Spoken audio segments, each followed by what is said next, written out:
Urea का स्वदेशी उत्पादन 70 लाख टन बढ़ाने के लिए 6 उर्वरक संयंत्रों का उद्धार किया जा रहा है। एफसीआईएल के गोरखपुर, सिंदरी, तलचर और रामागुंडम संयंत्र, एचएफसीएल की बरौनी इकाई और बीवीएफसीएल की नामरू फोर्थ। सोने पर सुहागा ये है कि देश में अब बनेगा सिर्फ नीम लेपित यूरिया, क्योंकि इससे होगा किसानों का फायदा ही फायदा। अनाज का उत्पादन 10% तक बढ़ेगा। बढ़ेगी 10 से 15% नाइट्रोजन क्षमता।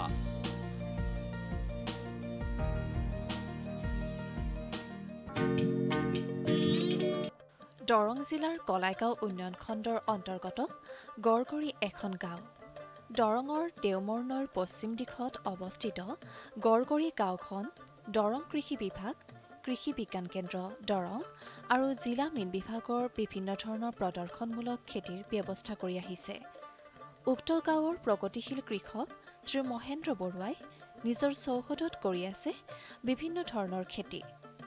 বয়সৰ অলপ চাপ পৰিলেও যুৱ কৃষকৰ দৰে দৰং জিলাৰ কৃষি বিভাগ, কৃষি বিজ্ঞান কেন্দ্ৰ, জিলা মীন বিভাগৰ সৈতে 2016 চনৰ পৰাই যোগাযোগ ৰক্ষা কৰি বিভাগসমূহে আগবঢ়োৱা দিহা পৰামৰ্শ অনুসাৰে খেতি কৰিছে।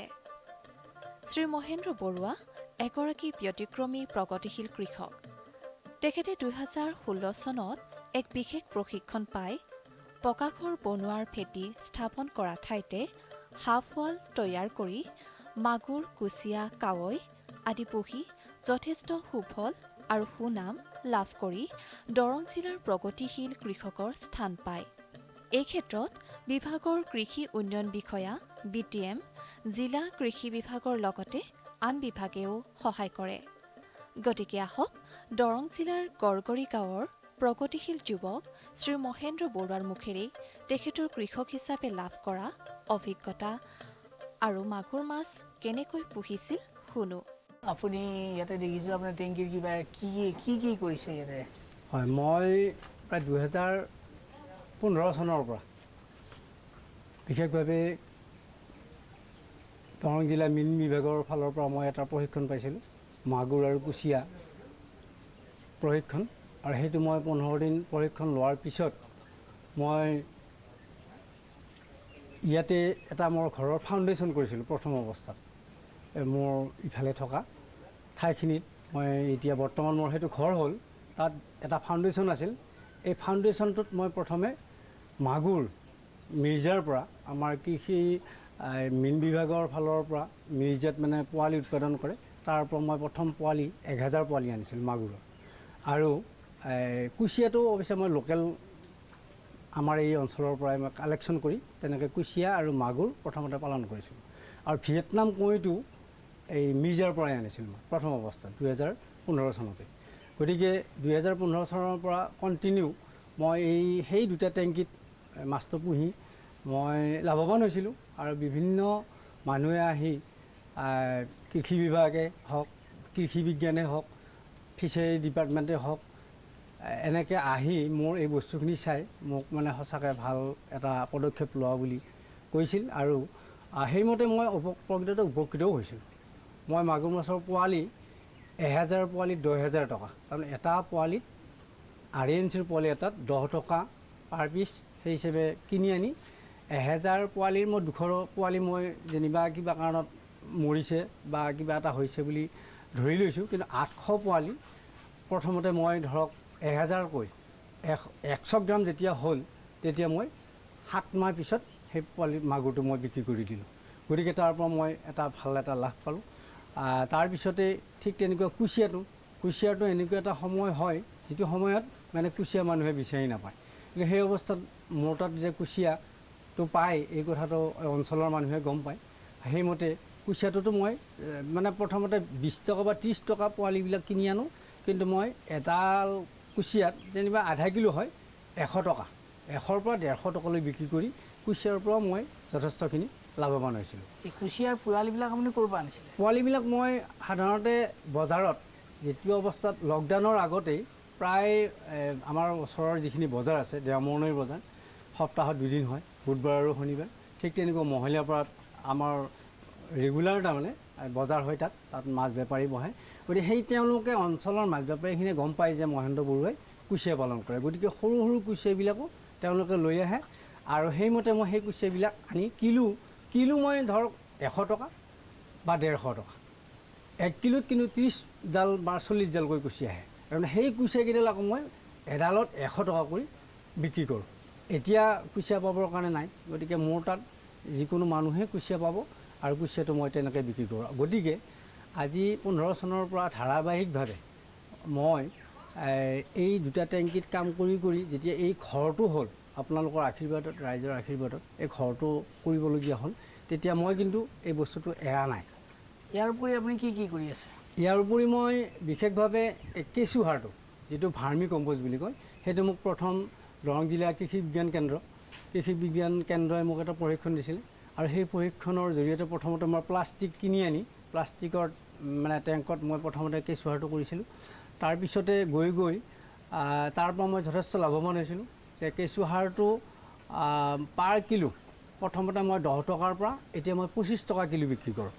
গতিকে কেঁচু সাৰটোৰ যথেষ্টখিনি এটা উপকাৰিতা আছে।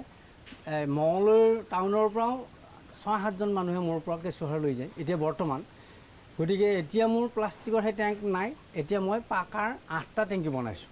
এইটো মোক সহায় কৰিছে, বিভিন্ন বিভাগে সহায় কৰিছে, কৃষি বিভাগে সহায় কৰিছে, DICৰ ফালৰ পৰা মোক সহায় কৰিছে, গাঁৱলীয়া বেংকেও মোক সহায় কৰিছে। গতিকে মই বৰ্তমান 8টা টেংকি বনাই এতিয়া তাৰ পৰা মই এতিয়া বৰ্তমান কিন্তু ঈশ্বৰৰ কৃপাত, আপোনালোকৰ আশীৰ্বাদ, মই স্বাৱলম্বী বুলি মই নিজৰ ভৰিত থিয় হৈ মই খাব পৰা এটা পৰিৱেশ বা এটা ব্যৱস্থা মোৰ হৈছে। শ্ৰী মহেন্দ্ৰ বৰুৱাই বৰ্তমান কেঁচুসাৰ, জৈৱিক কৃষি আৰু কুচিয়া মাছ উৎপাদনত গুৰুত্ব দিছে। অন্য মাছৰ খেতি সততে দেখিবলৈ পোৱা যায় যদিও কুচিয়া মাছৰ খেতি বেছি দেখিবলৈ পোৱা নাযায়। স্থানীয় বজাৰৰ পৰা প্ৰায় 70 ডাল সৰু কুচিয়া আনি আৰম্ভ কৰা কুচিয়া মাছৰ খেতিৰ বিষয়ে শ্ৰী মহেন্দ্ৰ বৰুৱাই নিজৰ অভিজ্ঞতাৰে কি কয় শুনোৱা হওক। মই ইয়াতে যথেষ্ট পৰিমাণে বোকা, আপোনালোকে দেখিছে বোকা, তামোলৰ ঢকুৱা আৰু পানীটো মই এতিয়া অকণমান কমাই দিছোঁ, কিন্তু পানীটো মই ফুলকৈ ৰাখোঁ যদিও কুচিয়াটো কিন্তু কোনোদিন উঠি যোৱা নাই। মই লক্ষ্য কৰি থাকোঁ মাজে সময়ে। আৰু ইয়াৰ খাদ্যটোৱে হ'ল কেঁচু। বিশেষভাৱে এনে সৰু মাছ বা বেলেগ পোক পৰুৱাটো খায়েই, কিন্তু কেঁচুটো এওঁলোক মানে কুচিয়াৰ প্ৰধান খাদ্য। গতিকে মই কেঁচুটো ইয়াত ৰেগুলাৰ কেঁচুটো দিওঁ আৰু কেঁচুটো সিহঁতে ৰাতি কেঁচুটো খায়। আপোনাৰ ৰাতি যেতিয়া আপুনি চাব, মই সদায়ে চাওঁ, সিহঁতে ওলাই ধুনীয়াকৈ মানে খাদ্যটো গ্ৰহণ কৰি আছে, খাই আছে। ঠিক তেনেকুৱাকৈ মই এতিয়া আপোনালোকক বাৰু কুচিয়াটো কেনেকৈ পজিশ্যনত আছে মই দেখুৱাই দিম। এইবিলাক তামোলৰ ঢকুৱা, এইবিলাক গাঁত, কুচিয়াৰ গাঁত, এইবিলাক চব কুচিয়াৰ গাঁত। এই বৰ্তমান পোৱালি কুচিয়া, ইহঁতক একেবাৰে সৰু পোৱালিতে দিছিলোঁ, কিন্তু এতিয়া ধৰক ডাঙৰ হৈছে, যথেষ্ট ডাঙৰ হৈছে। আৰু কিন্তু কুচিয়া 1 কিলো বা আধা কিলো হ'বৰ কাৰণে কমেও 2 বছৰ সময় লয়। একে বছৰতে 1 কিলো আধা কিলো কেতিয়াও নহয়। তো মই নিজে পালন কৰি মই পাইছোঁ নিজে। গতিকে এই অহা বছৰলৈহে ই 250 গ্ৰাম হ'ব। উল্লেখযোগ্য, বৰুৱাই 8টা টেংকৰ পৰা যথেষ্ট পৰিমাণে কেঁচুসাৰ, ফাৰ্মি ৱাছ ইত্যাদি উৎপাদন কৰি আহিছে আৰু কুচিয়াৰ বাবে প্ৰয়োজনীয় খাদ্য হিচাপে ঘৰতে উৎপাদিত কেঁচু ব্যৱহাৰ কৰে। কিছুদিন আগতে আমি গৈছিলোঁ মংগলদৈ মিলনপুৰত স্থিত পেৰাডাইজ নাৰ্চাৰীলৈ। আমি লগ পাইছিলোঁ নাৰ্চাৰীখনৰ স্বত্বাধিকাৰী শ্ৰীমতী নীলিমা কলিতা আৰু তেখেতৰ ছোৱালী ধৰিত্ৰী কলিতা। ঘৰৰ সন্মুখত এখন সৰু বাগিচা থাকিলে মনটো ভাল লাগে। তাতে আকৌ বিভিন্ন ধৰণৰ ফুল ফল সৌন্দৰ্য তথা সুগন্ধিযুক্ত উদ্ভিদৰ এখন নাৰ্চাৰী হ'লেতো কথাই নাই। মহিলাসকল আজিকালি কিছু পৰিমাণে আৰ্থিক দিশত সচেতন হোৱা দেখা গৈছে। উদাহৰণস্বৰূপে শ্ৰীমতী নীলিমা কলিতাই ঘৰতে থাকি ফুলনিৰ লগতে নাৰ্চাৰী স্থাপন কৰি আৰ্থিক দিশত লাভৱান হৈছে। গতিকে আহক পেৰাডাইজ নাৰ্চাৰীখন কেতিয়া কেনেদৰে আৰম্ভ কৰিলে নাৰ্চাৰীৰ লাভালাভৰ বিষয়ে মংগলদৈৰ শ্ৰীমতী নীলিমা কলিতাই কি কয় শুনো। মই 2018ৰ পৰাই আৰম্ভ কৰিছোঁ আৰু এগ্ৰিকালচাৰৰ আণ্ডাৰত মই ট্ৰেইনিং লোৱা প্ৰশিক্ষণ লোৱা পৰিছে। প্ৰশিক্ষণ লওঁতে কেনেকৈ পেকেটিং কৰা বা পুলি কেনেকৈ বনায় সকলোবিলাক জনাৰ পিছত মই এনেকৈ নাৰ্চাৰীলৈ ফুৰিবলৈও যাওঁ আৰু নাৰ্চাৰীৰ পৰা ফুল কালেকশ্যন কৰোঁ। কৰোঁতে মোৰ মনৰ ভাৱ হ'ল এনেকৈ দেখোন পুলিবিলাক পেকেটিং কৰি আমিও বিক্ৰী কৰিব পাৰিম, আমিও লাভৱান হ'ব পাৰিম আৰু এনেকৈ লগতে আমাৰ ঘৰখনো শুৱনি হয় আৰু মনটো ভাল লাগে। ৰাতিপুৱা বাছডাল লোৱাৰ লগে লগে ফুলজোপা যেতিয়া ফুলিব বা ডাঙৰ হ'ব, পুলিজোপা চোৱালে মনটো মেণ্টেলিও বহুত উপকৃত হোৱা যায় ফুলজোপা দেখাৰ পিছত। সেনেকৈ আৰু মনটো বাঢ়ি গৈ এনেকৈ ফুলবিলাক সদায় কি হয়, আনজোপা দেখা পালে নতুন এজোপা যদি ফুল দেখা পাওঁ মই যেনেকৈ নহওক এটা সৰু পুলি হ'লেও আনো, সৰু আগ এটা হ'লেও আনো আৰু আনি উঠি তেনেকৈ টাবটোত বা ডাঙৰ টাবত লগাওঁ। এনেকৈ যেতিয়া নেকি ফুলজোপা বেছিকৈ বাঢ়াৰ পিছত আকৌ তাৰ পৰাই মই কাটিং কৰোঁ। এনেকৈ কৰোঁতে বহুত আৰু আছে কালেকশ্যন কৰিব, হ'লেও কিছু সংখ্যক কালেকশ্যন হৈ গৈছে বৰ্তমান। ফুলবিলাকৰ যিটো এতিয়া আমি কি হয় এক্সিবিশ্যনবিলাকতো যেতিয়া নেকি আমি ঘৰতে বেছি প্ৰডাকশ্যন হয়, এক্সিবিশ্যন যেতিয়া DICৰ আণ্ডাৰত এক্সিবিশ্যনবিলাক হয় কেতিয়াবা চৰকাৰী এনেকৈ লৈ যোৱা হয়, লৈ যায় তেনেকৈ বিক্ৰী কৰোঁ। আপোনাৰ এতিয়ালৈকে কিমান মান আছে, কিমান বিধ আপোনাৰ ফুল বা অন্যান্য ফুল? এতিয়া মই প্ৰায় হিচাপ কৰা নাই, যিমান পাৰোঁ আনিয়ে আছোঁ এনেই হিচাপ কৰা নাই। এনেই আছে 100 জোপামান প্ৰজাতি হ'ব ইয়াতে, বিচাৰিলে 100 জোপামান হৈ যাব। আপুনি কিছুমান আমাৰ ধৰক প্ৰজাতি হেৰাই গৈছে, তেনেকুৱা ধৰণৰ আপুনি প্ৰজাতি সংগ্ৰহ কৰিছে নেকি? এনেই কিছুমান নাই, প্ৰায় লুপ্ত হোৱাটো তেনেকুৱা মই নাৰ্চাৰীত ৰখা নাই, কিন্তু হ'লেও যিমান পাৰোঁ লোকেলবিলাক যিবিলাক গছ গছনি বা এতিয়া পূজাত লগা সেনেকুৱা পাত গছ কিছুমান লাগে, সেনেকুৱা কিছুমান মই এতিয়া বৰ্তমান কালেকশ্যন কৰিছোঁ। কৰি তেওঁলোকে পোৱাটো সহজতে জানো পায়।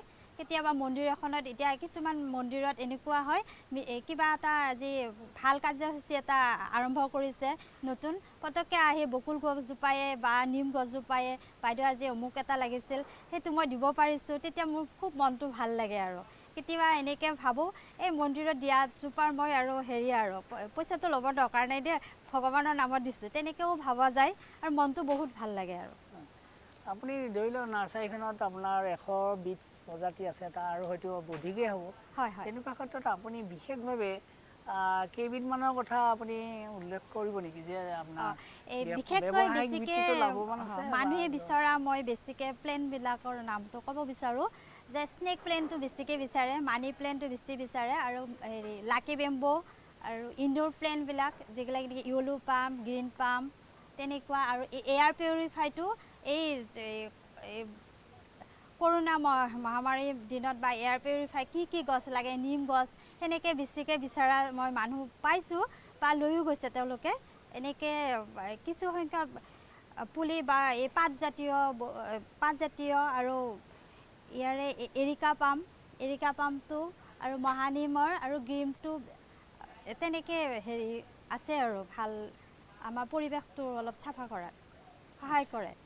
আপোনাৰ এতিয়ালৈকে আপোনাৰ ধৰি লওক ব্যৱসায়টো কৰি আছে, আপোনাৰ পুলি আপোনাৰ কিমান দূৰৰ মানুহে নিছে এতিয়ালৈকে? এই লখিমপুৰ ধেমাজি ইমান পৰ্যন্ত গৈছে। তেওঁলোকে আহে কেতিয়াবা, তাৰমানে কি হয় আমাৰ ইয়াতে ওচৰৰ ছোৱালী লখিমপুৰত বিয়া দিছে হেনো, তেওঁলোক আহিলে বা গাড়ী লৈ আহিলে ইয়াৰ পৰাই ফুলবিলাক লৈ যায়। মমষ্টাৰ, এই ব্ৰকেন হাৰ্ট, এই নতুন দুটামান ফ্লাৱাৰ আহিছে, এই এতিয়া বেছিকৈ চলি আছে এই সময়টোত, সেইকেইটা ফুল ইয়াৰ পৰা লৈ গৈছে টাব বনাই। নাৰ্চাৰীখনত বিভিন্ন ধৰণৰ ফুল উদ্ভিদ আছে।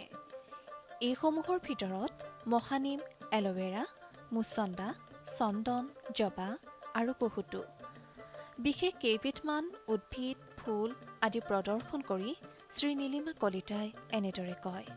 এই স্নেক প্লেনটো তাৰমানে কি হয় ৰুমৰ ভিতৰত ৰাখিব পাৰি। আমাৰ যিটো নেকি ৰুমৰ ভিতৰত অলপ দূষিত বায়ুবিলাক এই শোষণ কৰি ৰাখে। সেইকাৰণে ইয়াৰ ৰুমৰ ভিতৰত প্ৰায় ৰাখেই, মানুহ সকলোৱে ৰাখে। আৰু এইটো কি হয় বাহিৰতো ৰাখিব পাৰে, আপুনি ভিতৰতো বেডৰুমত ৰাখিব পাৰে। এই স্নেক প্লেনৰ এইটো প্ৰাধান্য আৰু ইয়াৰে যিটো নেকি লাভৱান হয়। আৰু এইটো লাকি বেম্বুটো ঠিক আমাৰ উত্তৰ পূব দিশত ৰাখিব লাগে। উত্তৰ পূব দিশত ৰাখিলে কি হয় আহিতকৈ জানো দেখা পাওঁ আৰু আমাৰ এইটো লাক ফেভাৰ কৰে। আৰু ৰাতিপুৱাই উঠি যদি গ্ৰীণ একজোপা ইয়েলো লাকি বেম্বু দেখা যায় বা ভাল লাগে আৰু মনটো, ৰাতিপুৱা প্ৰফুল্লিত কৰে মনটো। আৰু ইয়াতে আছে আৰু হেৰি এইটো গুটিমালি হয়, এইটো আমি পূজাত ব্যৱহাৰ কৰোঁ। এইটো গুটিমালিটো এইটো ফুলটো সুগন্ধি হয়, এই বা পূজাত হেৰি কৰিলে মনটোও ভাল লাগে। আৰু ৰুমৰ কাষত যদি থোৱা যায় তাৰ চেণ্টটো পোৱা যায় আৰু মনটো কি হয় পৰিৱেশটো আমোলমোলাই থাকে। আৰু হাচনাহাৰাও আছে, হাচনাহাৰাৰ প্লেনটো তাতে আছে, টাবটো এইটো আছে। এইটো এৰিকা পাম বুলি কয়, মোমাই তামুলী বুলিও কয় অসমীয়াত। এইটো কি হয় পৰিৱেশটো ভাল লাগে আৰু বতাহটো লাগি থাকিলে বা ইয়াৰে যিটো নেকি পৰিৱেশ এটা ভাল এটা সৃষ্টি কৰে আৰু পৰিৱেশৰ এটা ভাল লগা মুহূৰ্ত এটা হেৰি কৰে। এতিয়া এই এল'ভেৰাৰ এইটো বিশেষতাটো হ'ল এল'ভেৰাৰ পৰা আমি কি হয় স্কিনত সানিব পাৰোঁ, চুলিত ব্যৱহাৰ কৰিব পাৰোঁ। আৰু ইয়াতে খাবও পাৰি বা হেৰি খালে কি হয় শৰীৰৰ কাৰণে ভাল হয়, উপকৃত হয়। এই প্লেণ্টজোপা বহুত সকলোৱে বিচাৰে আৰু এই প্লেণ্টজোপা এল'ভেৰাজোপা বিশেষতাটো। আৰু নিমপাতটোতো ৰাতিপুৱা খালী পেটতো খাব পাৰি বা ইয়াৰে যিটো নেকি বা মহ বা যিটো নেকি বেয়া দূষিত বায়ু এইটো শোষণ কৰি ৰাখে। এইটো কাৰণে বহুত মহানিম তিতাটো বহুত উপকৃত। আৰু এই আছে অমিতাৰ পুলিও আছে। অমিতা পুলিটো আমি চব্জি কৰিও খাব পাৰোঁ, ফল আকাৰত খাব পাৰোঁ। এইটো এনেই হেৰি হয় ৰেড লিলি হয়। এইটো কিছুমান আছে 90 দিনতো লাগে আৰু কিছুমান হেৰি হয় বা 2 মাহ পিছতো লগা আছে। তেনেকুৱা ধৰণৰ অমিতা বিভিন্ন প্ৰজাতিৰ আছে অমিতা। এনেই ক'ৰবাৰ পৰা কিছুমান কি হয় কেতিয়াবা আমি কি হয় কালেকশ্যন কৰিব লগাও হৈ যায়, কাক কেনেকুৱা লাগে কাষ্টমাৰ হিচাপে। বা অমিতা বুলি মই এইটোৱে লাগে বা বেলেগ এটা প্ৰজাতি লাগে, তেতিয়াহ'লে আমি আনিব লগা হৈ যায়। হঠাতে আমি গুটিটো পেলাই নথওঁ বা কোনোবাটো পেকেট আনিছোঁ, আমি সেই বস্তুটোৱে বেছিকৈ আমাৰ তাত আছে, সেই বস্তুটো মানুহজনক নালাগে কিন্তু 10টা পুলিহে লাগে। তেতিয়া মই আৰু এনেই মিছাতে বেছিকৈ পেলাই হেৰি নাৰাখোঁ, যিহেতু ঠাইটোৰ অভাৱ মোৰ মেইন কথা। আৰু কি হয় ইয়াৰ মাজতে মই ক'ব বিচাৰোঁ যে নাৰ্চাৰী এখন এনেই হাইৱেৰ কাষত বনাই থকা হৈছে। তাতে তাৰমানে কি হয় অলপমান মোৰ কাম বাকী আছে, এনেই ৰুমবিলাক বনাইছোঁ, তাতেও ফুল বহুত আছে যথেষ্ট। এতিয়া মই কি কৰিছোঁ মাৰ্ডাৰ প্লেন কৰি থৈছোঁ, তাতে জানো মই সহজতে কাটি আনি মই ইয়াতে বনাব পাৰোঁ। সেনেকৈ মই ভাবিছোঁ কি তাতে মাৰ্ডাৰ প্লেনটো ৰাখি ইয়াতে যেনেকৈ বা পানী হঠাতে দিব লগা হৈ যায় বা তাতে শুকাই যায়, তাতে কিছু বস্তু মৰি যাবও পাৰে। যিহেতু মই ইয়াতে থাকোঁ সেইকাৰণে মই ইয়াতে তাৰমানে কি হয় বেছিকৈ পুলিটো ইয়াতে ৰাখিছোঁ। আৰু নাৰ্চাৰীখনৰ পৰিচালনা তথা উন্নয়নৰ ক্ষেত্ৰত কেনেধৰণে সহায় কৰি আহিছে সেই বিষয়ে নীলিমা কলিতাৰ ছোৱালী শ্ৰী ধৰিত্ৰী কলিতাই এনেদৰে কয়। মই নিজকে ব্যতিক্ৰম বুলি অনুভৱ কৰোঁ আৰু ব্যতিক্ৰম হ'বলৈ চেষ্টাও কৰোঁ। এতিয়া মই গুৱাহাটীত পঢ়ি আছোঁ, যেতিয়া মই মানে কিবা নতুন ফুল দেখোঁ বা আমাৰ কলেজতো যদি নতুন ফুলবিলাক আনে, তেতিয়া মই মাক কওঁ মানে এইটো ফুল চোৱাচোন, মানে এইটো দেখোন ধুনীয়া। বা আমাৰ ওচৰতে কাছাৰীখন আছে, মানে তাতো বহুত ধুনীয়া ধুনীয়া ফুল থাকে। সেই ফুলবিলাকৰ কথা মই মাক কওঁ। আৰু যেতিয়া নেকি মই ঘৰলৈ আহোঁ তেতিয়া মাক মানে যিমান পাৰোঁ আৰু মা যদি কৰিব পৰা আহিলে পানী গিলাচে দিয়া বা কিবা অলপ সহায় যাতে কৰিব পাৰোঁ সেইটো কৰোঁ। আৰু তাৰ উপৰিও মই যিহেতু মানে পঢ়ি থকাৰ লগে লগে মানে এনেকুৱা ধৰণৰ যেতিয়া ইউটিউবত কিবা এটা ভিডিঅ'ই দেখিলোঁ বনচাই কেনেকৈ প্ৰস্তুত কৰে বা এনেকৈ দেখোঁ যে আজিকালি টাববিলাকো বনাব পাৰি বিভিন্ন DIY কৰি, মই মাক কৈ থাকোঁ আৰু এনেকৈ ধৰক আমি টাবো বনাব পাৰোঁ। তাত আমি ভাল ভাল কথা লিখিলে আৰু মানে মানুহে ভিতৰতে থ'ব পাৰিব, ঘৰৰ ভিতৰত উপকৃত হ'ব। তুমি এনেই কি ফুল ভাল পোৱা? তুমি কি পচন্দ হয় তোমাৰ? মোৰ স্নেক প্লেণ্ট, লাকি বেম্বু, মানি প্লেণ্ট, মানে যিবিলাক নেকি সাধাৰণতে ইনডোৰত ৰাখিব পাৰি আৰু মানে কি আৰু যিহেতু আজিকালি মানুহবিলাক বহুত কম জেগাতে বিচাৰে আৰু মই সেইটো বিচাৰোঁ। আৰু বনচাইৰ অলপ ইণ্টাৰেষ্ট আছে। আচ্ছা, তুমি এনেই ধৰা কোনোবা তোমাৰ ইয়াতে বস্তু যদি কিনিব আহে, তুমি কেনেধৰণৰ সহায় কৰা? যেতিয়া আহে মই তেওঁলোকক যিমান পাৰি মানে কোনটোনো ইনডোৰ প্লেন কোনটোনো বাহিৰত মানে হেৰি কৰে সেইটো জনাওঁ আৰু তাৰ উপৰিও কিছুমান মানে এনেকুৱা ব্যক্তি আহে যে মোক সোধে মানে কোনটো বেছিকৈ চলি আছে মানে কিবা ছিজনেবল আহিছে নেকি সেইখিনি মই তেওঁলোকক দেখাওঁ ধুনীয়াকৈ আৰু তেওঁলোকক মানে মই পটককৈ যদি মানে মা নাথাকেও ঘৰত যদি অনুপস্থিত হয় তে হোৱাটছআপতে ফটোখন দি দিলোঁ তেতিয়া মায়েও অলপ জনাব পাৰে যে গুণাগুণ কি আছে ফুলজোপাৰ তেনেকৈ মই সহায় কৰিব চেষ্টা কৰোঁ। আশা কৰা হৈছে মাগুৰ কুচিয়া মাছৰ খেতি কেঁচুসাৰ উৎপাদন আৰু নাৰ্চাৰীৰ ব্যৱসায় আৰম্ভ কৰি সঠিকভাৱে বিশেষজ্ঞৰ সৈতে পৰামৰ্শ ল'লে নিশ্চয় উপকৃত হ'ব পাৰিব।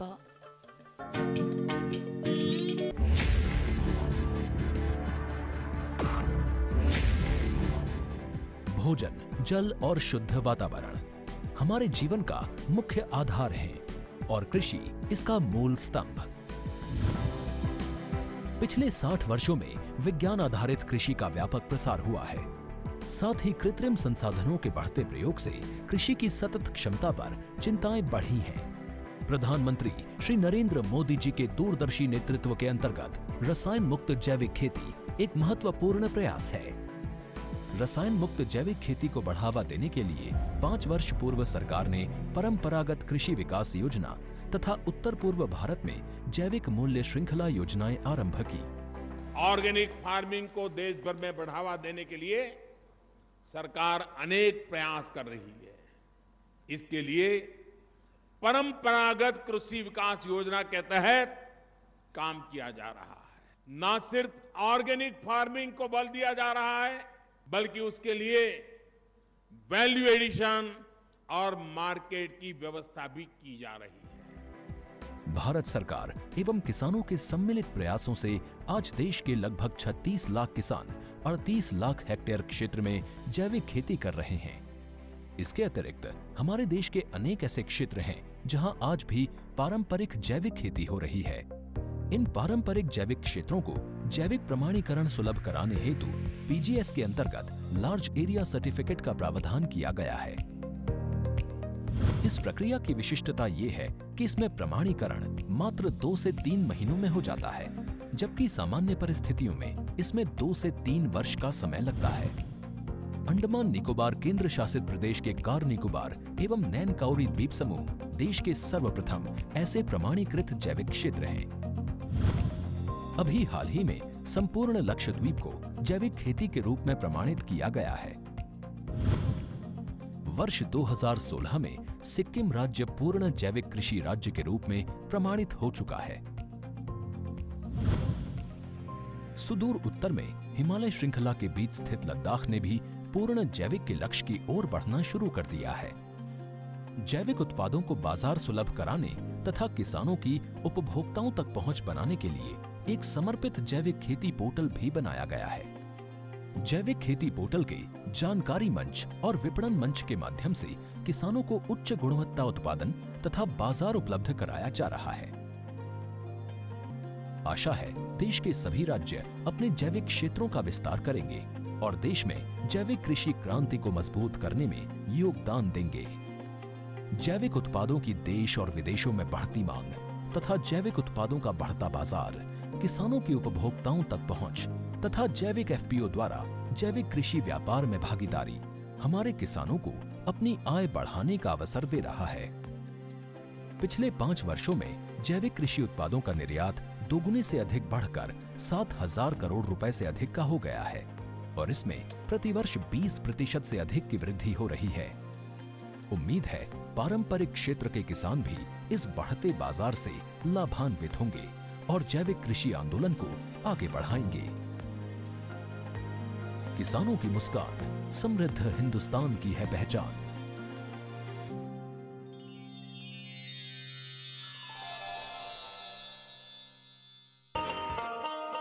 किसान भाइयों गांठ बांध लो, गांठ बांध लो, बहुत बहुत है काम की समृद्धि के पैगाम की।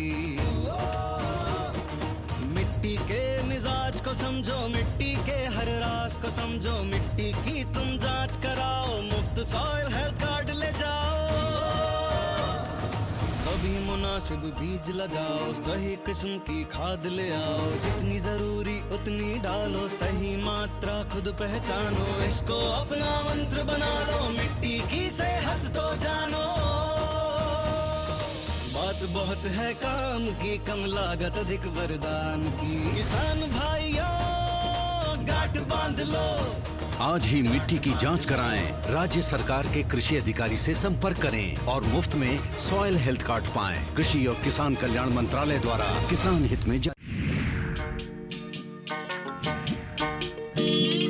কৃষকসকলৰ বিভিন্ন সমস্যাৰ সমাধানৰ লগতে শেহতীয়া প্ৰযুক্তি আৰু প্ৰয়োজনীয় আনুষংগিক দিশৰ বিষয়ে জানিবৰ বাবে চাবলৈ নাপাহৰিব কৃষি দৰ্শন।